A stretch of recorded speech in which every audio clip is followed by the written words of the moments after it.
It's New Year's Day 2026, and I'm getting in the groove with a New Year's resolution. Less procrastination, more satisfaction. I'm pre-drilling these with a smaller diameter bit than the self-tappers.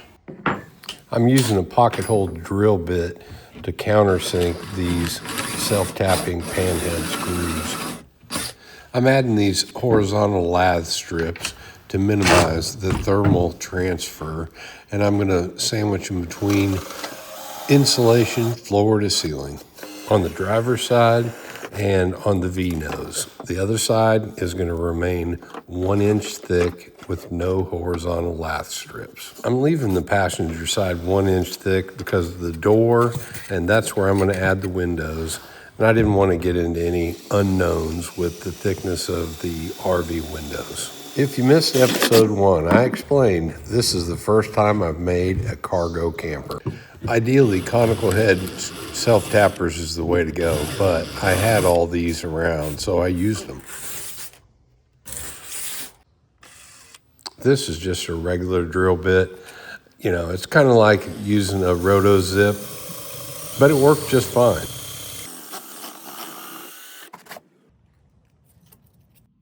As soon as I put this foam in, I'm dropping these boards in here so that it smashes flat and I don't have to trim it.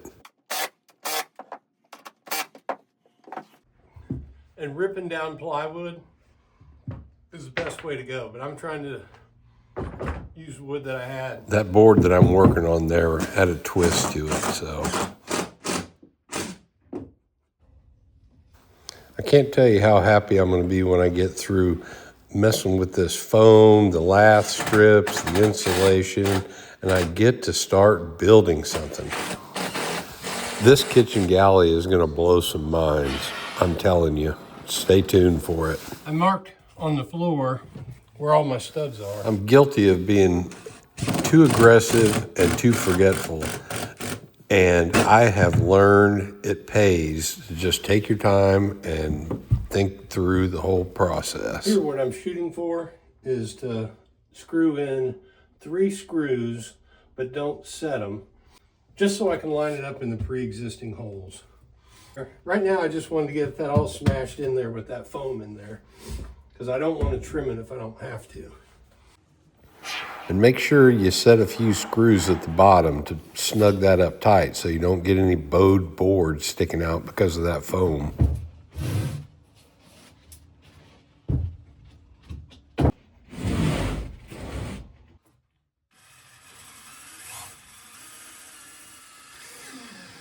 And my batteries are not going dead, but I'm just easing them in there and snugging them down tight. I don't want to strip anything out. I'm going to wrap this insulation up tomorrow, and then I'm going to start putting some flooring in the front V-nose area, and then we're going to be talking kitchen galley, baby. Using that drill bit really worked out nice. This was perfect alignment. I'm going to be testing out my Bouge RV diesel heater through that hole right there. Crawling around doing insulation is not my idea of fun.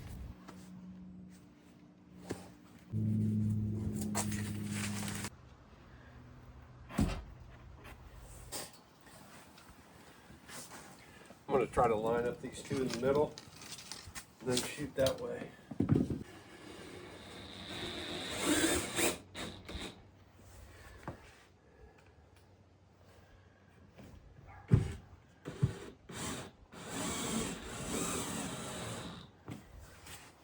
All right,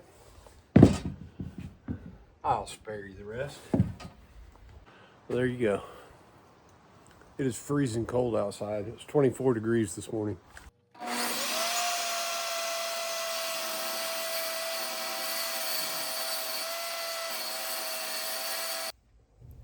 This is a much better solution than the pocket hole jig drill bit.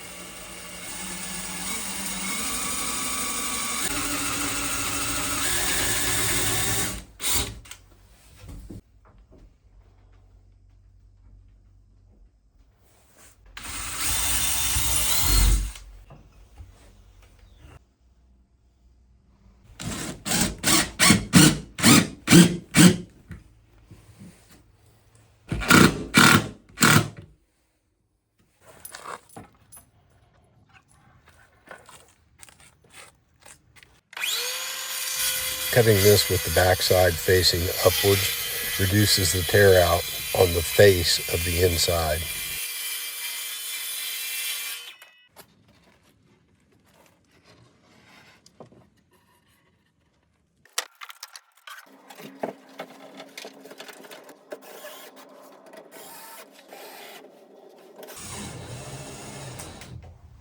So I started with the door section because it's already cut out with a square in it, and I'm just going to work my way around. The front wall has 1 inch of insulation that I put these furring strips on here, and then I put 1/2 inch in between those. Maybe somebody in here knows, but I may have just gone a little overboard with this reflectives because it's sealed on 2 layers, but I figured what the heck. So I'm going to put these panels up and we'll see you soon.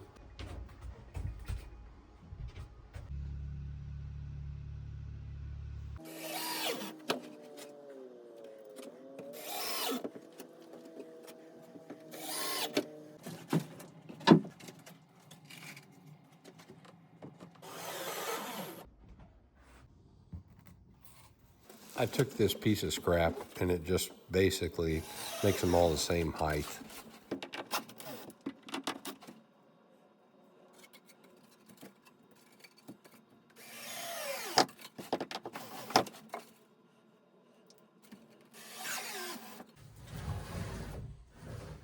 As DIYers, you know you've had pieces of wood you've been holding on to forever.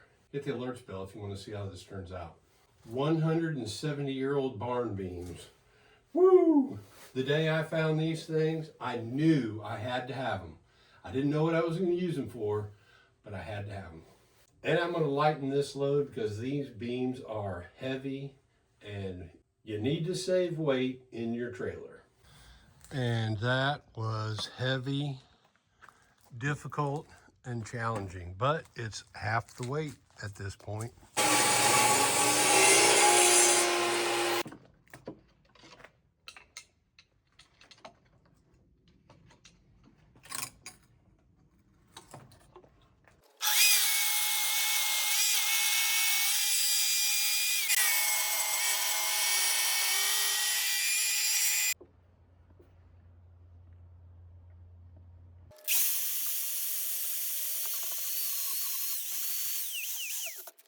I just unpacked my Allen Roth countertop, it's butcher block, and read through the instructions. They say you can cut it to size, but I'm going to cut it short because there's no air conditioning in a trailer.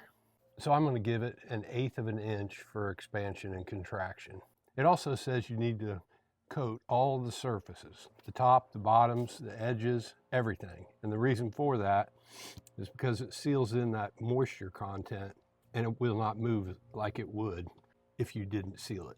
So plan ahead, make sure that you have time to unwrap it, cut it, fit it to size, and then get it coated with whatever coating you're going to use. I cut a template. You could measure if you wanted to. I looked at both sides of the butcher block countertop and I selected this underside to be my finished top side. And the reason I did that, for those of you that don't know, when this cuts, it cuts up. So what is the top currently is going to be the bottom. And if I'm going to get any tear out, it's going to be on the bottom side and it's not going to matter. I don't anticipate I'm going to have huge tear out where it would extend beyond the edge of the backsplash that's going to go in there. I would definitely will have a much cleaner edge flipping it over like this. Okay, so I laid it all out. I got my measurements. I used a razor knife to scribe my lines. Now you can use a straight edge and clamps. I have this straight edge and it's got a locking mechanism on it, so that's what I'm using. I hope you can see this line. I'll give you a zoom in just a minute, but this I'm cutting off. I set it back 1.5 inches because from this edge to this edge of the saw blade is 1.5 inches. I'm going to cut along the outer edge of my line, and then I should have everything the way that I planned for it to be. All right, so I can get this out of the way. I'm going to take this and I'm going to place it over the cut line after my saw gets down here, and it'll help support this end when I cut through this back end here, just kind of like another hand if it doesn't fall off. So I'm going to power it up, put on my eye protection and my respirator. Breathing sawdust is not good for you, especially like when you're sanding.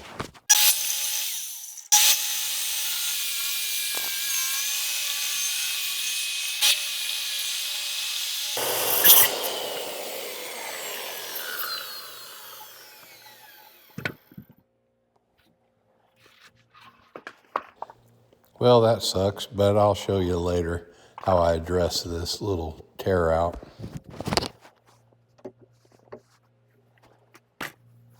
This is that locking mechanism I was talking about.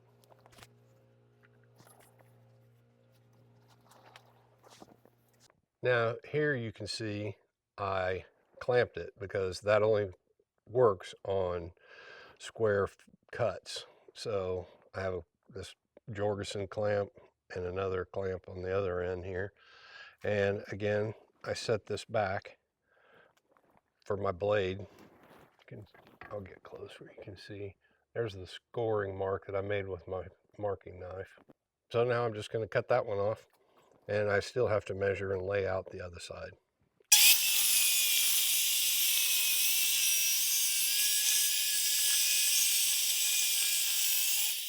That's the second time it chipped out on this bottom corner. I should have just grabbed some foam insulation boards and set the countertop on top of that. That would have stopped that. In theory, this should line up, minus the blade kerf, which is the thickness. The feeling in my fingers works better than my eyes do.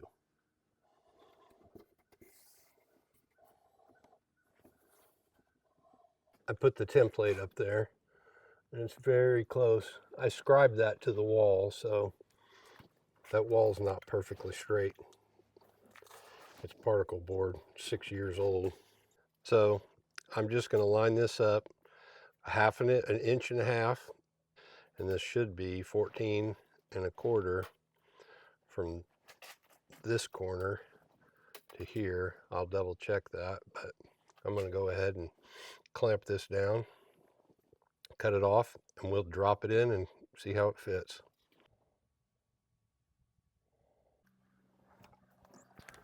It's the moment of truth. Test fit, then pull it all back out to put the flooring down.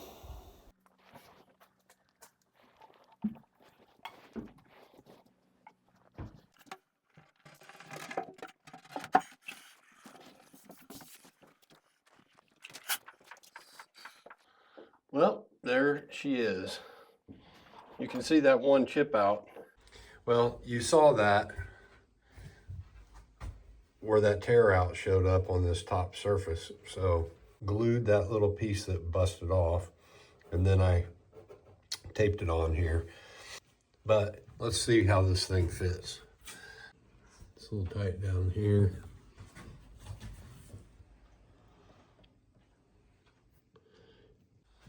Let me step back. And there it is. Looking pretty good. From the V-nose to the edge of the countertop is 10.75 inches. And this is from side to side, it should be about 44.5. I'm not positive. I'm gonna make a little cabinet that extends about back to about 3 or 4 inches from the tip of the V-nose. Leave me enough room to run a 2 or 3 inch pipe, or just leave it open for space in the future. Now, you know what? I can take this off. We'll see how let's see how this turned out. And then I'm gonna put some finish on it and start sealing this thing up. See those release liners?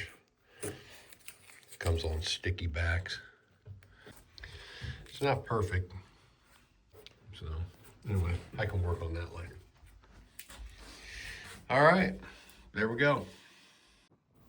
That's about enough for this video. Next video, we're going to pull this galley out, put some flooring in, add some details back there behind this galley, go from there. Thanks everybody for joining in. Please hit the alerts bell so you don't miss episode 3.